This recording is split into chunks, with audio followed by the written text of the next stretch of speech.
This Curbside Commerce, we are at Hope for One Ministries. And yes, I'm out of the car, staying socially distant. It is raining pretty well out there today. And we're in a great opportunity to come in and see this mission and ministry firsthand. So that being said, who am I speaking to? Hey, I'm Lauren Hahn, and this is Camille Howard. We are with Hope for One Ministries, and we're here to talk about what we do and why we're here today. Well, thank you. And I cannot imagine. That's why these conversations are so crucial. I mean, how's it been going? It's been going good.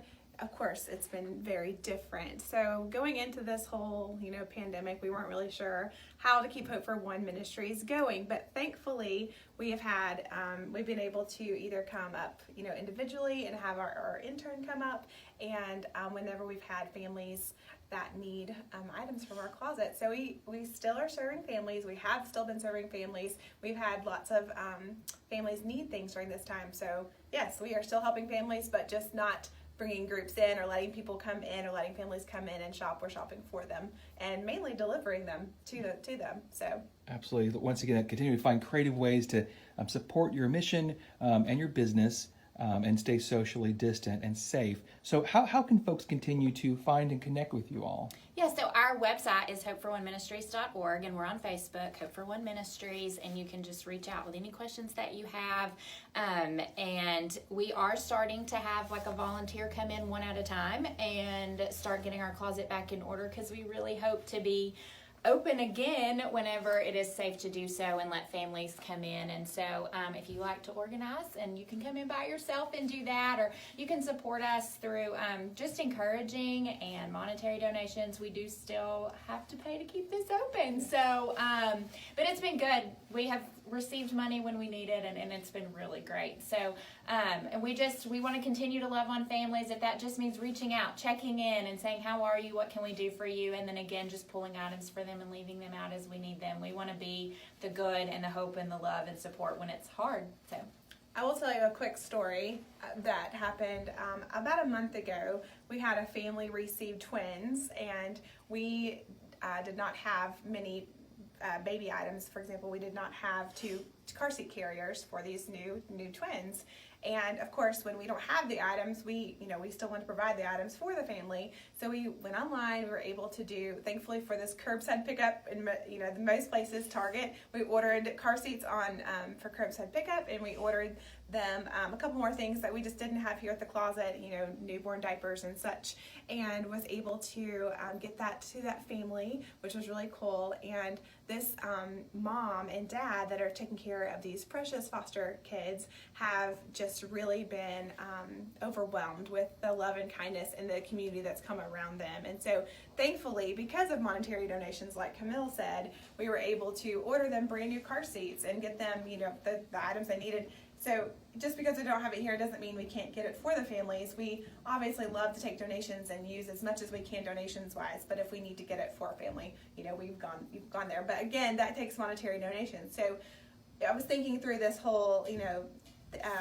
this whole pandemic and this whole crisis. We were supposed to have our big yearly fundraiser in March. And then we actually moved it to August, and then we moved it again until April of 2020. Moved it forward again, just because we just aren't sure of where this is going or where this is heading. But God is so good, and He has sent donations, monetary donations, at just the right time when we needed it. And so I am just super thankful for the people that are still felt led to give and have given to our ministry right when we needed it to help other families. That just blows me away. So still being able to be hope for families and be there for families, but to see people still giving too is just amazing to me. That is amazing. Now, you'd mentioned as far as that curbside. Now, are people bringing items they drop off here? How does that work? Where do they drop off? So right now we're currently not taking any donations until things slow down a little bit more.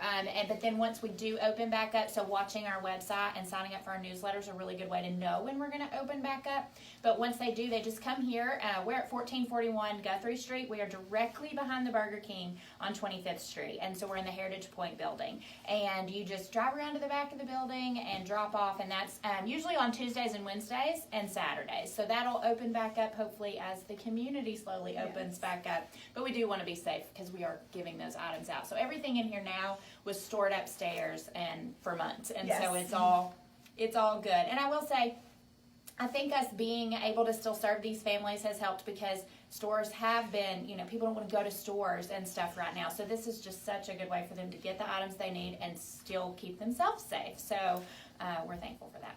Now, I know you're reorganizing, restacking, but can we take a peek for our viewers? Absolutely. A little bit, that closet back there, I'm drawn to that. Yeah. I know that once again, it is a continual, ever-changing process, but I am just impressed with the organization in here with these folks. Literally, you see some areas that they've continued to replenish. However, I'm sure that goes very quickly. I'll pan over here and show some of the items for those in the greatest of need, helping them once again keep that hope and continue to be best served in our community. Now, you serve primarily in Bradley County, correct? Actually, we serve surrounding counties too. We've served lots of families from lots of different areas around surrounding. I would say we've served almost to Knoxville before for one family. So Wow. if there's a need, we want to meet it. So therefore, if they can drive, or if we can meet them, or however we can get it to them, we will do that. So Well, hopefully my little quick tour of the closet there didn't make folks dizzy, staying socially distant as I continue to have this conversation together. Is there anything I didn't ask you about you want to share from your hearts? Thank you. Yes. If you are somebody who does support Hope for One, we are so thankful. We could not do this without your love, your support, your encouragement. You're making meals for families. You're donating your items. You're giving, even when it's hard.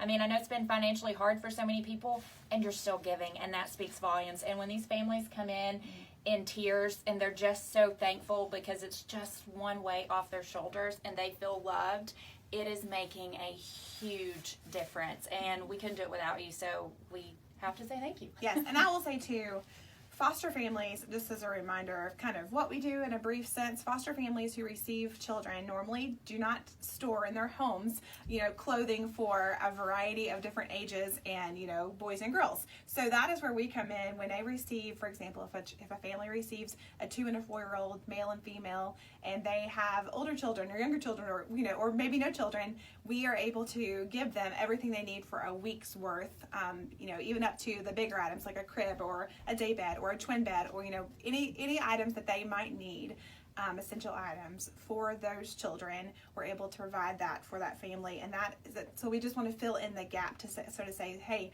you are doing the hard work, you're fostering, you're taking these children into your family, you're going to love them like your own. Let us help you with the basic essential items and needs so that doesn't even have to be a worry. You don't have to worry running out to Walmart or Target or wherever to gather, those hundreds of dollars of items that they may need. That's where, where we want to be the hope for them. So, well, thank you once again for continuing to keep that light of hope through this dark times. Stay safe and be well. Thank you.